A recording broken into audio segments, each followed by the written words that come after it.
Olá, este vídeo será apresentado por mim, Larissa Gregoski, Gabriel Gugel e Júlia Pereira. O nosso assunto é herbicidas inibidores da fotossíntese. O que é um herbicida?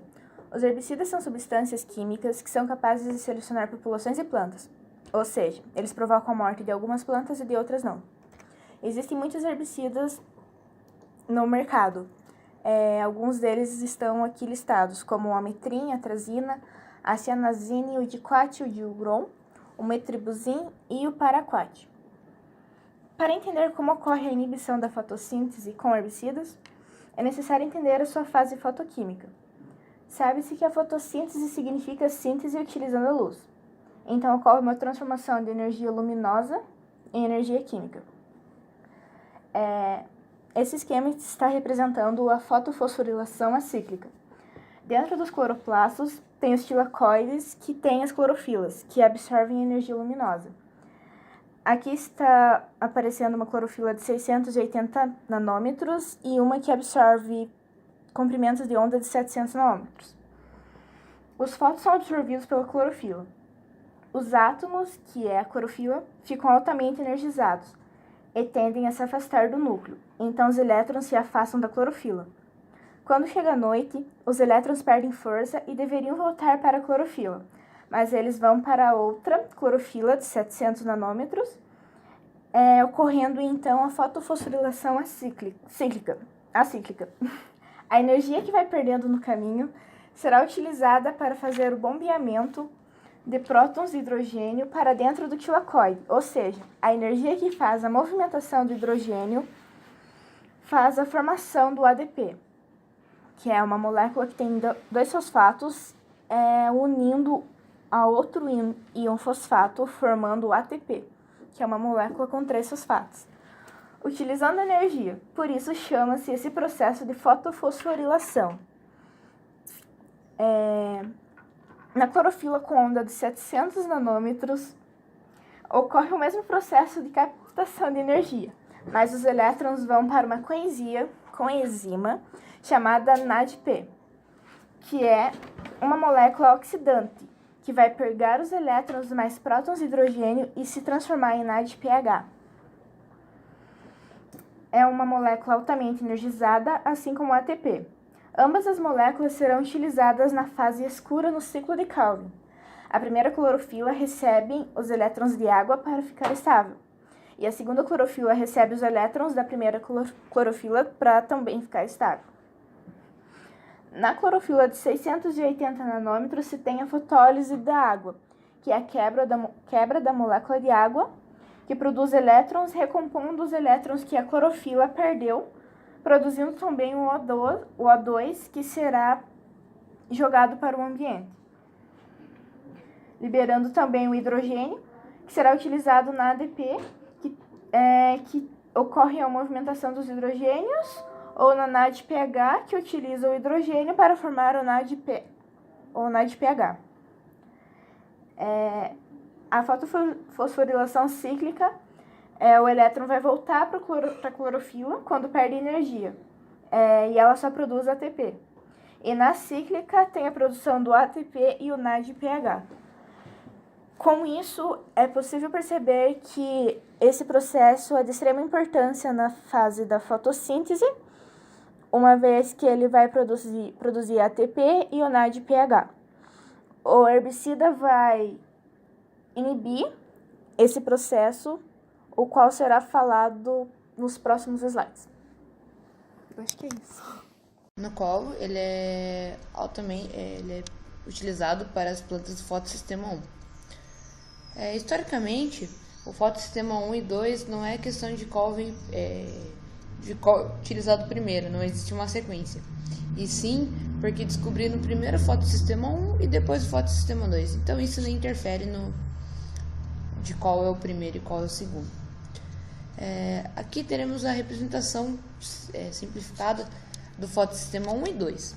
O fotossistema 2 receberá a luz, no qual os elétrons serão no cloroplastos, e aí eles transformarão o receptor primário, no qual a fotossíntese consiste em 2 etapas.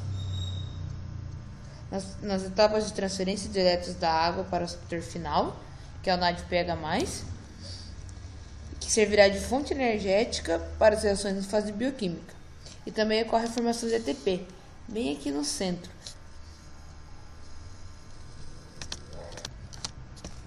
O mecanismo de ação do paraquat é esse que vemos aí. Essa é a forma estrutural do paraquat. Ele pode ser completamente degradado por micro-organismos dos solos em 2 ou 3 semanas e resulta em ácido oxálico e amônia.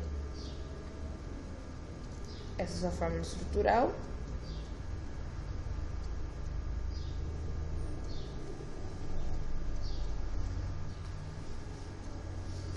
O herbicida paraquat constitui a ligação de radical metil a cada extremidade do hotel bipirídeo, aqui, ó,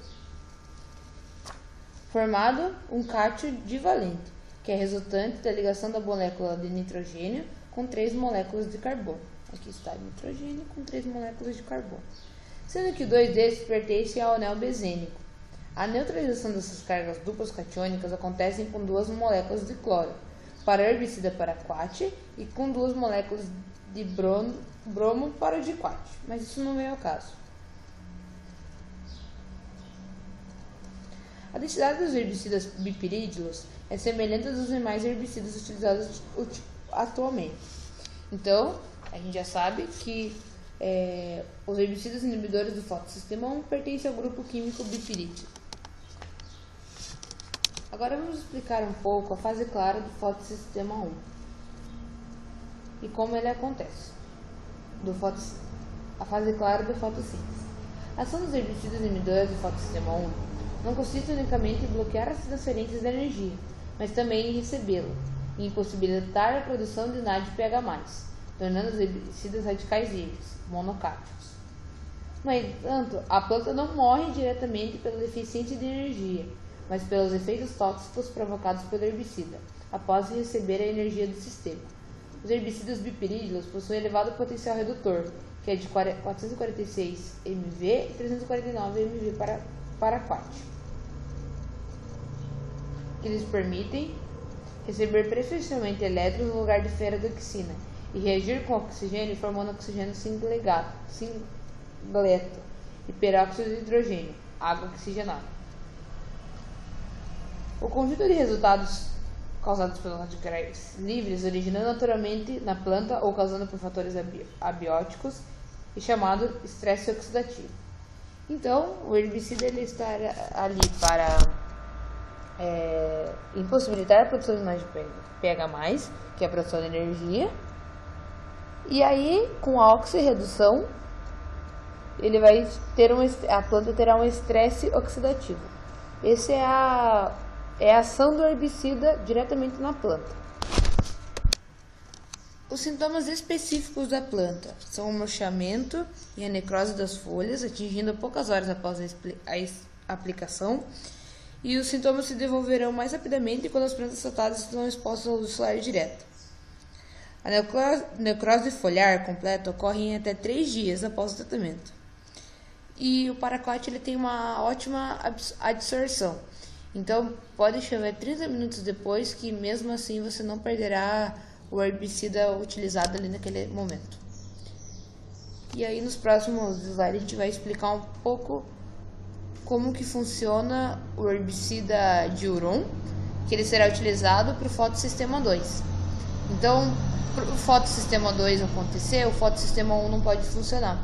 E aí você tem que fazer um estudo mais para a sua cultura que você irá aplicar o herbicida e descobrir se a sua planta ela é de um fotossistema 1 ou um fotossistema 2. Fotossistema 2 herbicida.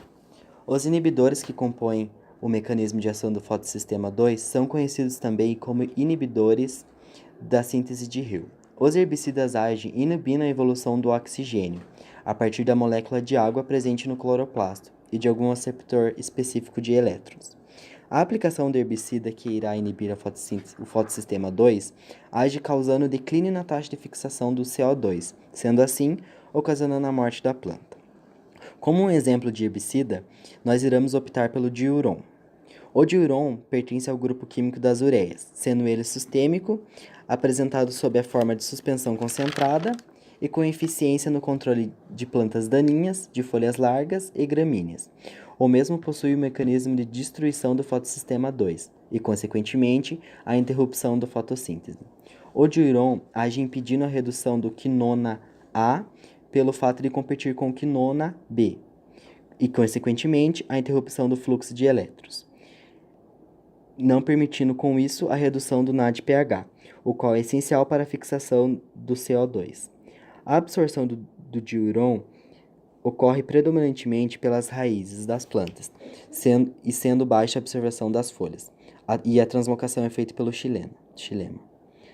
Os sintomas de fitotoxicidade aparecem inicialmente nas folhas, que ficam com a coloração verde clara evoluindo para a necrose, podendo aparecer em poucas horas após a aplicação do produto. O diuron é fortemente absorvido pelos colóides de argila ou de matéria orgânica, e por essa razão a dose adequada é dependentemente das características do solo. Vale ressaltar que se houver a inibição do fotossistema 1, não haverá o fotossistema 2, pois o NADPH e o ATP que o fotossistema 2 necessita são formados no fotossistema 1.